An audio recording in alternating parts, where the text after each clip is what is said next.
Guardian বোঝে না। আপনার ছেলে আপনার মেয়ে বিয়ের জন্য চিন্তা করতেছে, আপনি বিয়ে দিচ্ছেন না, এটা আসলে দায়ভার আপনারই। রাসূল বলছে তোমরা তিনটি কাজে দেরি করবে না। এক হচ্ছে নামাজের সময় হলে দেরি করা যাবে না, আরেকটা হচ্ছে বিয়ের সময় ছেলে মেয়ে যদি এঢাল হয় তাহলে দেরি করা যাবে না, জানাজার নামাজের সময় হলে দেরি করা যাবে না।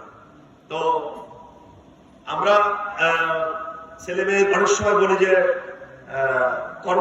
কর্মসংস্থান হওয়ার পরে ছেলে মেয়ে বিয়ে দেবো, এটা ঠিক না। পৃথিবীতে প্রত্যেকটি মানুষ বিয়ের পরে ধনী হয়, বিয়ের আগে কেউ কোনোদিন ধনী হয়নি। ধনী বলেন, কোটিপতি বলেন, সবগুলো বিয়ের পরে। আপনার সন্তান যদি এভাবে হওয়ার পরে যদি আপনি বিবাহ না দেন আর তার দ্বারা যদি কোনো জেনা হয়, এই দায়ভার বাবা মার উপরে করতে হবে।